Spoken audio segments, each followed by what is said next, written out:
Bismillahirrahmanirrahim.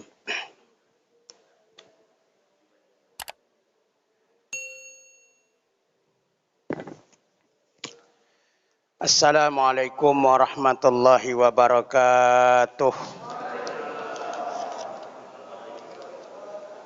Alhamdulillahi wahdah. Sadaqa wa'adah wa nasara abadah wa a'azza jundahu wa hazamal ahzaba wahdah. Ashhadu an la ilaha illallah wahdahu la syarika lah. Wa ashhadu anna Muhammadan abduhu wa rasuluhu la nabiyya ba'dah. Rabbi shrah li sadri wa yassir li amri wahlul 'uqdatam min lisani yafqahu qawli. Qala Allah Subhanahu wa ta'ala fi kitabihil karim, a'udzu billahi minasyaitonir rajim. Bismillahirrahmanirrahim. Wa yuhillu lahumut thayyibat wa yuharrimul khaba'is. Wa yuharrimu 'alaihimul khaba'is. Shadaqallahul 'azim. Kaum muslimin dan muslimat, jamaah salat isya dan jamaah salat tarawih yang dimuliakan Allah. Kita bersyukur kepada Allah Subhanahu wa taala, kita sudah masuk pada malam yang ke-9 ya. Tapi Allah masih memberikan kesehatan jasmani dan rohani kepada kita. Mudah-mudahan sempurna kita melaksanakan ibadah Ramadan pada bulan Ramadan tahun ini. Amin. Ya rabbal alamin. Salawat dan salam pada Nabi kita Muhammad sallallahu alaihi wasallam. Allahumma salli ala sayyidina Muhammad wa ala ali sayyidina Muhammad. Allahumma salli wa sallim alaihi. Baik, waktu lebih kurang 15 menit.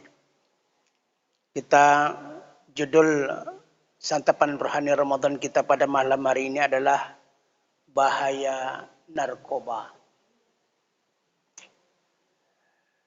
Narkoba yaitu singkatan atau kepanjangan narkoba narkotika, psikotropika, sedangkan ba itu bahan adiktif atau zat-zat adiktif yang candu. Saya cerita narkoba ini 10 tahun yang silam saya diutus oleh pemerintah Provinsi Riau, 2 orang utusan dari Provinsi Riau untuk penanganan dan penanggulangan narkoba di Jakarta. 2 minggu lamanya kami di pusat rehabilitasi narkoba di Jakarta itu. Kita menengok apa bahaya, kita menengok bagaimana perkembangannya. Jadi ini bukan cerita, tapi menengok langsung. Nah, bapak-bapak, ibu-ibu hadirin yang dimuliakan Allah Subhanahu wa taala. Kalau kita tengok, subhanallah, menangis kita Pak Bu. Kalau ini terjadi ke anak bujang kita, terjadi ke anak gadis kita, tidak ada harapan. Ada di antara mereka yang bujang, yang gadis, subhanallah. Menengok muka dia takut begini terus dia. Ada yang kerjanya begini aja.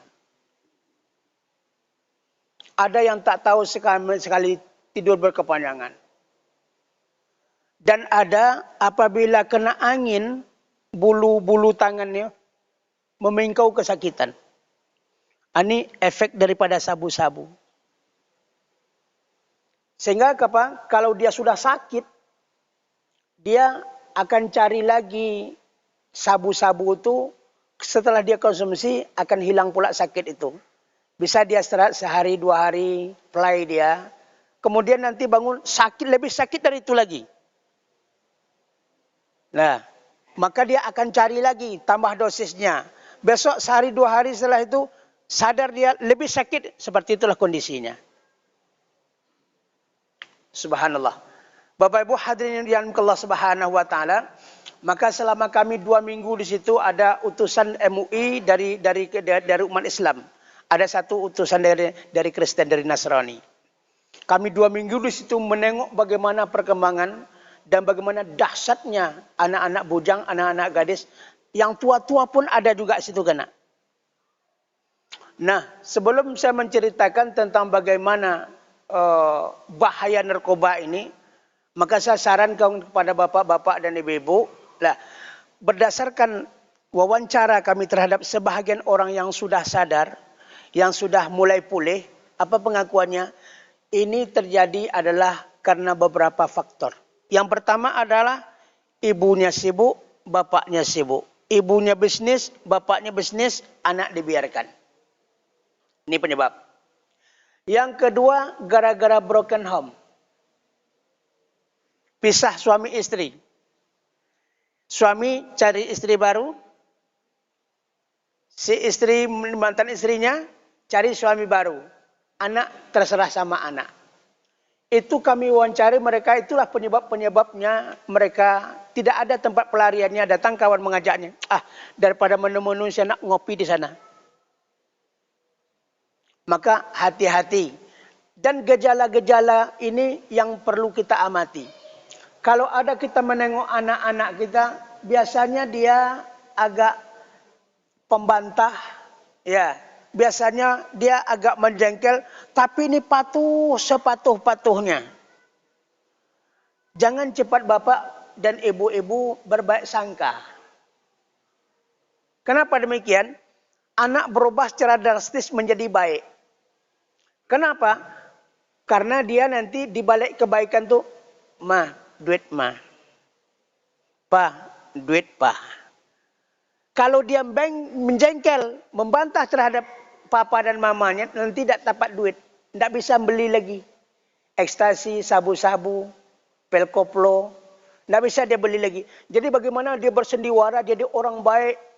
Ke masjid, pergi dia ke masjid. Pokok apa diperintahkan oleh ibu dan bapaknya, dia laksanakan. Tapi setelah itu apa? Duit.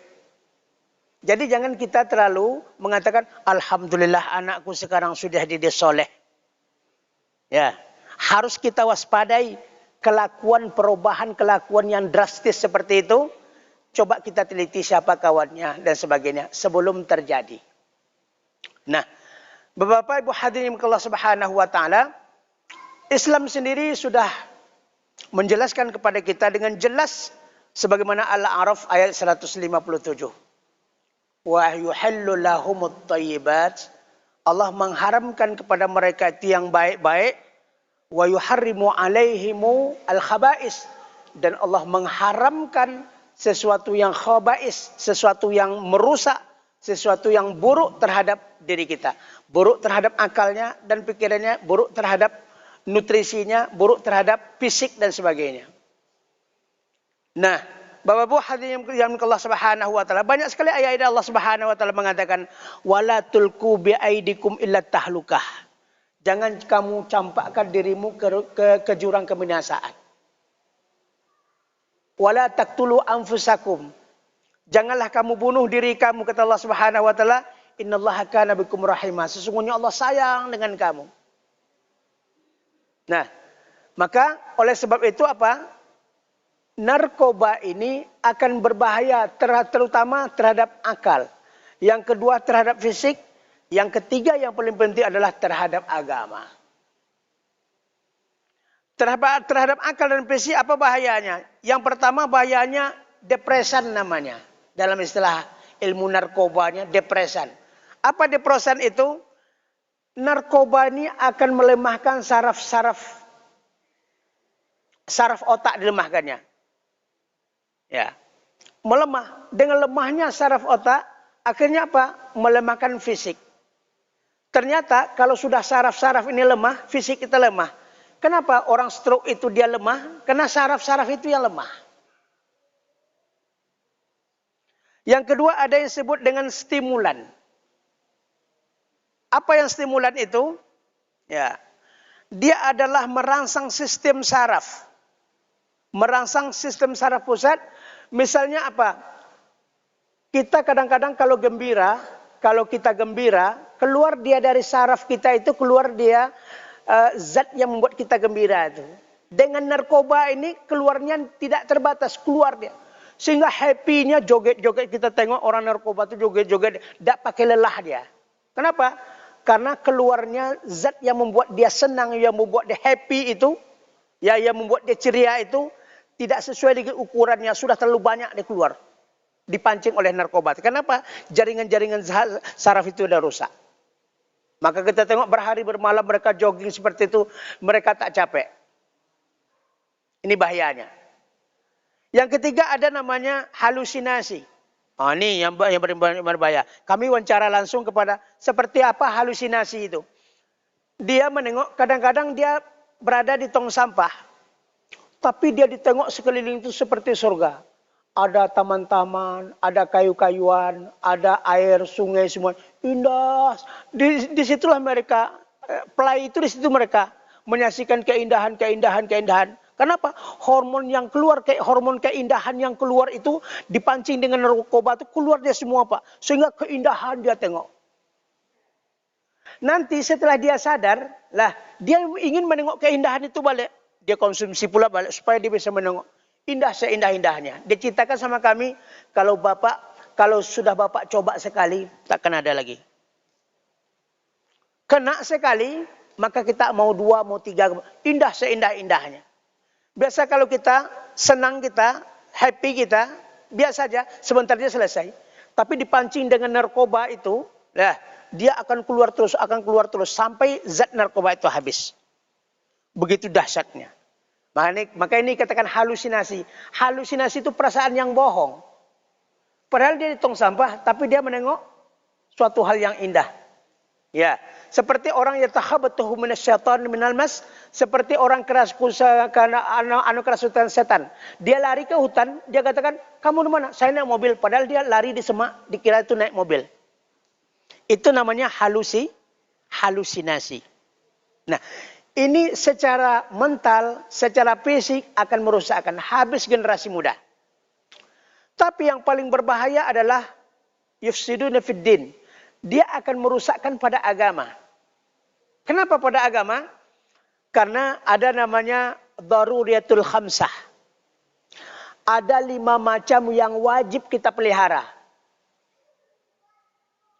Pertama, hifzuddin. Kita wajib memelihara agama. Yang kedua, hifzul akli. Kita wajib memelihara akal, menjaga akal kita. Yang ketiga, hifzul nafs. Kita wajib menjaga jiwa kita.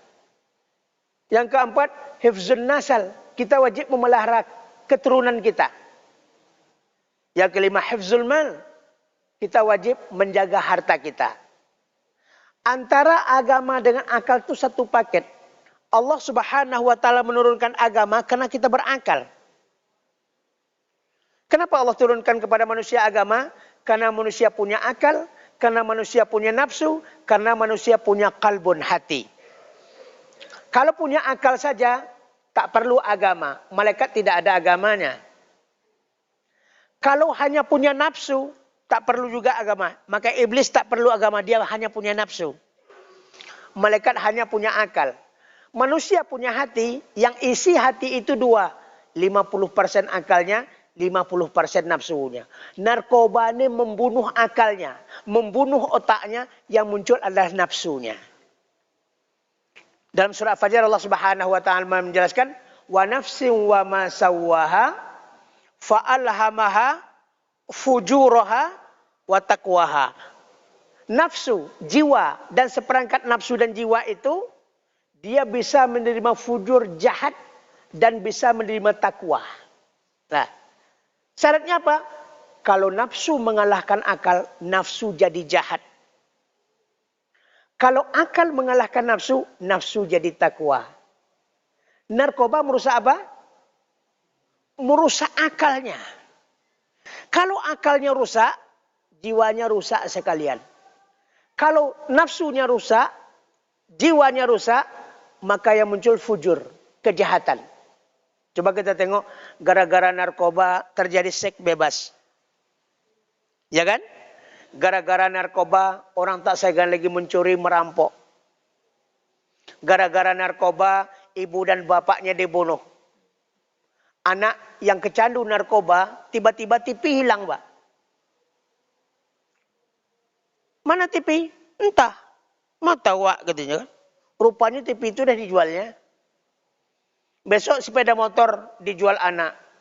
Ya, dibongkar almarinya, ada emas apa, habis semuanya. Ini pengalaman yang kami dapatkan selama 2 minggu. Bagaimana kelakuan fujur, kejahatan orang-orang yang sudah kena narkoba ini. Kenapa? Karena akalnya rusak, maka nafsunya yang berfungsi. Oleh sebab itu, bulan Ramadan ini adalah bulan menghindarkan kita dari nafsu yang tidak terkendali. Oleh sebab itu, apa yang harus kita fungsikan akal. Bagaimana? Hindari daripada narkoba. Akal dengan agama satu paket, meskipun hadis maudhu atau hadis dhaif kata orang, tapi dia tidak bertentangan dengan kondisinya. Ad-din huwal aklu la dina liman la aqlalah. Agama satu paket dengan akal, tidak beragama bagi orang yang tidak berakal. Kalau akalnya rusak, agama tak lagi. Maka syarat melaksanakan ibadah apa? Islam balik berakal. Syarat melaksanakan ibadah Islam balik berakal. Dia sudah Islam, dia sudah balik, tapi akalnya blank, akalnya rusak. Gara-gara apa? Gara-gara narkoba. Di antara apa tadi? Yang tiga macam tadi? Psikotropika, ya, narkotika, psikotropika, zat adiktif. Yang diperselisihkan ulama adalah zat adiktif ini. Mana zat adiktif? Seperti kopi dan teh, Pak. Kopi dan teh itu zat adiktif itu. Ada orang kalau tak dapat ngopi, sakit palu, Pak. Apa megang balung? Kalau ngopi pagi dah. Teh zat adiktif, candu juga itu. Kopi candu juga.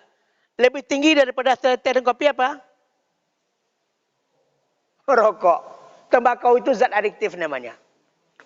Makanya ulama berbeda pendapat tentang masalah rokok itu. Ya, tentang masalah rokok. Sebagian mengatakan rokok haram, sebagian mengatakan rokok itu makruh. Nah, ya. Kenapa? Karena zat adiktif yang pada rokok itu tidak ada orang yang mati gara-gara apa merokok, sebab candunya. Ya, candunya bukan karena rusak paru-parunya, tapi gara-gara candunya. Tapi kalau morfin, ya heroin, ya kokain dan sebagainya itu banyak orang yang korban. Sebenarnya narkoba ini bermanfaat bagi kehidupan manusia, terutama dalam dunia medis. Orang operasi, kemudian campuran obat dan sebagainya, tapi dosisnya itu sudah ditentukan.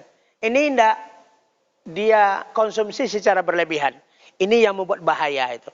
Nah, Bapak-bapak Ibu hadirin yang Allah Subhanahu wa taala, kalau akalnya rusak, agamanya rusak, jiwanya rusak, keturunannya rusak, hartanya pun rusak. Kalau orang sudah rusak akalnya, rusaklah segala-galanya.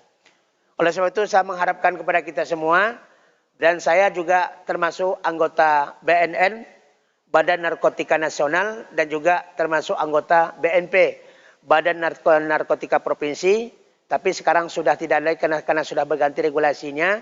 Ya, tapi saya menengok sekali, tahu saya sendiri bagaimana dahsyat dan bahayanya narkoba itu. Jauhilah anak-anak kita, terutama adalah anak-anak kita yang sudah mulai merokok, karena itu sudah ada kemungkinan kesempatan kalau dia sudah candu sama rokok, itu mudah dia dipancing. Pertama sekali gratis, Pak, gratis. Yang keduanya dia lagi bayar. Menjalankan terjebak satu kali dan susah akan melepaskan diri. Kejahatan terjadi bukan karena niat pelakunya, tapi karena ada kesempatan. Waspadalah, waspadalah. Assalamualaikum warahmatullahi wabarakatuh.